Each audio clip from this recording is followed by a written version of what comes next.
1884년 12월 4일 조선 정계 건물들과 외국 공사들이 참석한 가운데 우정국 완공을 축하하는 연회가 열렸다. 그때 홍영식을 비롯해 김옥균, 박영효, 서재필 등의 급진 계합파들이 거사를 일으켰다. 조선의 독립과 근대화라는 명분 아래 행해진 갑신정변이다.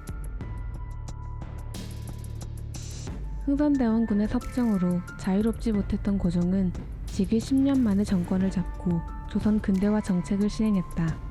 그러나 근대화 정책의 일환으로 창설되었던 신식군대 별기군으로 인해 불만을 품은 구식군인들이 폭동을 일으켰다. 이른바 이무군란이다. 이로 인해 흥선대원군이 정치에 재등장하면서 고종의 근대화 정책은 멈추게 되었다. 명성황후는 청나라에 구원병을 요청하였고 흥선대원군이 청나라로 납치되면서 군란이 진압되었다. 이후 청나라는 조선의 병권, 외교권, 재정권까지 장악하며 더욱 조선을 압박하였다. 또한 친청 세력과 함께 급진개혁파를 탄압하고 개화운동을 저지시켰다. 그러던 중 1884년 청불전쟁이 시작되면서 조선에 주둔하고 있었던 군사 1,500명이 베트남에 파병되었다. 이러한 상황을 이용하고자 했던 급진개혁파는 일본 공사관을 찾아가 무기와 돈 등의 지원을 약속받았다. 거사는 타일 우정총국 개국 축하연이 이루어지는 날로 결정되었다.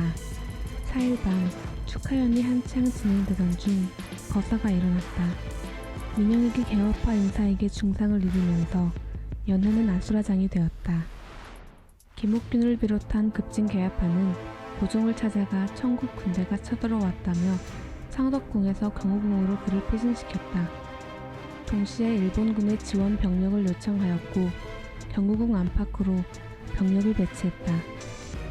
다음날 개화파는 고종의 만류에도 불구하고 개화에 반대하는 대신들을 참수하고 다음과 같은 정강 14개조와 새 인사를 발표했다. 성에 대한 조공을 폐자, 자주적인 나라를 만들자. 공벌을 없애고 능력에 따라 인재를 드리고 모두가 평등한 나라를 만들자. 한과 놀이를 처벌하고 백성들을 위한 정치를 펼쳐. 임금이 혼자 나란지를 정하지 않고 관리와 함께 결정하도록 해서 내각 중심의 정치를 실시하자. 고종이 경호궁에서 창덕궁으로 옮기고 명성황후가 청나라의 지원을 요청하면서 12월 6일 개합파들은 청군에게 진압당했다. 병력을 약속했던 일본은 모른 척하며 철수하였고 그렇게 정변은 3일 만에 끝이 났다. 이후 일본으로 망명한 김옥균은 고종의 명을 받은 홍종우에게 암살당하였고 그 시신은 국내로 돌아와 능지처참 후 효수되었다. 갑신정변 이후 조선은 1885년 1월 일본과 한성조약을 맺었고 같은 해 4월 청나라와 일본이 텐진조약을 맺으면서 더욱 심한 간섭을 받게 되었다. 이러한 지배에서 벗어나기 위해 조선은 또 다른 세력인 러시아의 눈길을 돌리게 되었다. 한편 청나라의 간섭에서 벗어나려던 고종과 개합파는 서로 뜻이 달랐다. 고종은 왕권 중심의 개화를 원했고 개화 세력은 신권 중심의 입헌 군주제를 지향했다. 개화파가 일으킨 갑신정변으로 인해 고종은 왕권의 위협을 느낄 정도였다. 과연 갑신정변이 성공했어도 고종의 안위가 보장되었을까라는 의문이 든다. 실패 요인은 다음과 같다. 첫 번째, 내부의 간첩을 제대로 파악하지 못해 내부 비밀이 밖으로 누설되면서 실패하였다. 두 번째, 무기 관리를 소홀히 하였다. 세 번째, 군사 토지 개혁에 소홀하여 군사들과 민중들의 지지를 받지 못하였다. 네 번째, 일본에 의존적이었다. 다섯 번째, 창덕궁으로 황궁하면서 수비 구역이 넓어졌다. 여섯 번째, 온건개합파의 지지를 받지 못했다. 일곱 번째, 군권을 확실히 장악하지 못했다. 여덟 번째, 고종과 뜻이 달랐다. 아홉 번째, 국제정세를 제대로 파악하지 못했다. 갑신정변은 자주적인 근대국가 형성을 위한 최초의 정치운동이라는 점에서 의미가 있다. 개혁안의 조항들이 10년이 지난 후 갑오개혁의 대부분 채택될 만큼 실용적인 내용들로 구성되어 있었다. 이처럼 갑신정변은 갑오개혁, 애국개몽 운동으로 이어지는 근대화 운동의 방향을 제시하였다는 큰 의의를 갖는다.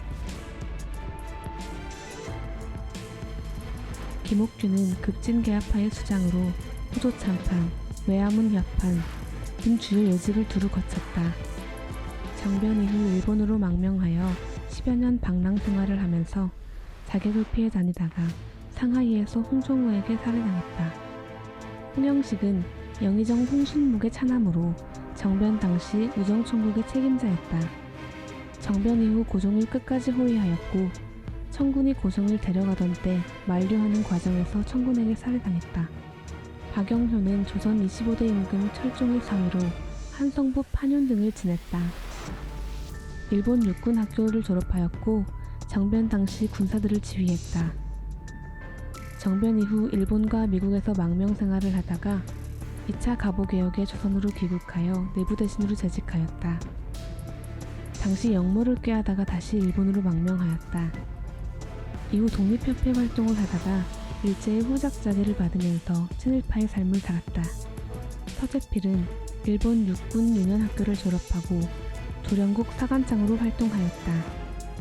정변 당시 사관생들을 지휘해서 고종을 호위했다.